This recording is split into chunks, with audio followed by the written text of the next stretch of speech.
I'm Nancy Cavey, National ERISA and Individual Disability Attorney. Welcome to Winning Isn't Easy. Before we get started, I've got to give you a legal disclaimer. The Florida Bar Association says I have to tell you that this isn't legal advice, but nothing will ever prevent me from giving you easy to understand information and an overview of the disability insurance world, the games that carriers play, and what you need to know to get the disability benefits you deserve. So off we go. Do you have ME/CFS syndrome? If so, today's podcast is for you.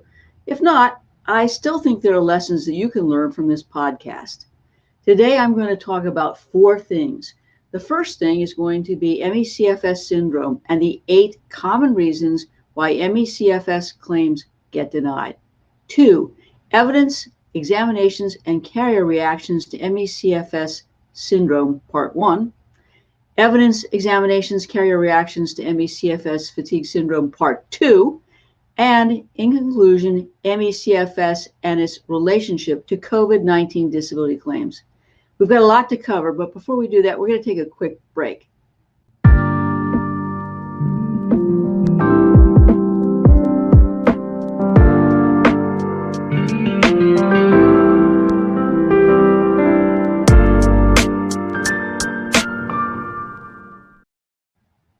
Welcome back to Winning Isn't Easy. Evidence, examination, and carrier reactions to ME/CFS fatigue syndrome claims, part 2. Now, one of the games that a disability carrier is going to play is that you really have a psychiatric impairment and you don't have a claim based on ME/CFS. So as a result, we're only going to limit the pay your benefits for 2 years. Now, let me give you an example of how this works. And this is the case of TAM versus First Unum Life Insurance Company. It's a California case. And I think it explains and illustrates how disability carriers will play this game. Ms. Tam was a software engineer and she suffered from ME/CFS. She applied for it. She was granted her short-term disability benefits after undergoing a carrier IME that amazingly found that she was severely impaired. The IME noted that she was depressed, anxious, and tearful during the IME. And the IME concluded that she had major depression secondary to ME/CFS. So she then applied for her long-term disability benefits. What did First Unum do? Well, First Unum made it clear that she was not disabled by her mental health conditions. They were looking for a way to deny this claim any way they could. So she asked Unum to review her claim only from her physical conditions. And then Unum, as always, had the claim reviewed by 4 physicians. One was an occupational medicine doctor, another was an internist, and neither was qualified to evaluate her medical conditions. And that's a common tactic. They'll use the wrong kind of doctor. Now, notwithstanding her request, Unum had a psychiatrist, Dr. Cletty, review the case, although he didn't examine her. He noted her history of mental health treatment, her prescriptions, and her psychological issues. And Dr. Cletty commented that her symptom complaints, particularly her fatigue and cognitive dysfunction, were common in psychiatric illnesses. And in fact, that's true. But he went off on a tangent that resulted in the denial. Cletty said, look, I've looked at her medical records and her infectious medicine doctors make no comment of any psychiatric concerns, conditions, or impairments. Well, that was wrong. And what Cletty did, and what is common, is they'll cherry pick the medical records to again create a reason for denial. Now, Cletty also disagreed with the medical opinions provided by the short-term disability provider psychiatric IME. So in other words, Cletty disagreed with Unum's IME doctor.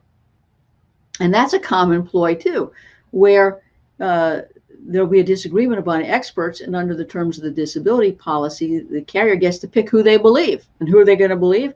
Not the favorable psychiatric or physical IME they picked, but the peer review doctor who, the liar for hire, who is going to say, well, no, that doctor was really wrong. Now, for unknown reasons, Unum retained another psychiatrist to review her claim, the infamous Stuart Shipko. And Shipko is well known in the ERISA world I'll just say Google him and look at the cases he's been involved in, and you can get a clue as to what Dr. Shipko is about.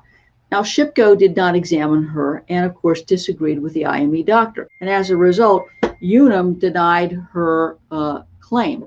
So Tam said, well, I'm not going to stand for this. And she submitted additional testing, including a neuropsychological evaluation to document her cognitive problems. Well, what did Unum do? Well, Unum had their file reviewed by a fifth doctor, Dr. Norris. Dr. Norris specializes in family medicine, occupational medicine, and aerospace medicine. He didn't examine her. Of course, he has no experience or training in her underlying medical conditions, nor is he a neuropsychologist. So what did Norris do? Norris said, oh, it's not time relevant. I'm going to throw this out. And her denial was upheld because Unum said she could do the duties of her regular occupation. And fortunately, Tam went into federal court, and the judge was not impressed by the Unum denial, notwithstanding the fact that there were 5 peer-reviewed doctors. The judge criticized Unum for using doctors that weren't competent or qualified or to address her multiple medical conditions. And he noted that Cletty and Shipko focused on the psychiatric aspects of her condition, even though that wasn't the basis of her claim. And the judge commented that peer review providers conducted by Unum's physicians mischaracterized or ignored the evidence in the record, citing the errors made by Cletty and Shipko. Now, this is common. But the court went on and criticized Unum's demand that Tam submit objective evidence of a medical condition characterized by a subjective complaint of fatigue and pain, and also criticized Unum's rejection of the neuropsychological evaluation, which addressed the impact of the ME/CFS on her cognitive abilities. The court said, look, we think this information is time relevant. These tests should have been considered in combination with all the medical records. And the court noted that there wasn't any basis for challenging her credibility. Unum never had her undergo an IME, never questioned her honesty or integrity, had a doctor physically examine her and determine whether or not she was malingering or faking on her examination. And fortunately, and congratulations to Ms. Tam, they awarded her benefits. And the court noted that the testing was a valid and credible measure of her medical conditions. So we need to understand that we have the burden of proof in every claim, including an ME/CFS claim. And there are ways, again, to address these issues with the support of a treating physician who will fill out the residual functional capacity form, the strength of your medical records based on your history of your complaints and problems with functionality, a CPET exam, an FCE, and even a neuropsychological exam. We really do want to create a body of medical and vocational evidence that establishes that you can't perform the material and substantial duties of your own occupation. So you can see that these cases can be hard to develop, and you really, in my opinion, need the experience and support of a ERISA disability attorney who can help review your medical records, review the policy, and develop not only the medical, but the vocational evidence that will establish that you objectively have ME/CFS, that you have objective restrictions and limitations that prevent you from performing your own or any occupation, and take apart with a sledgehammer all the bogus defense reasons the carriers will use to deny a claim. All right, let's take a break.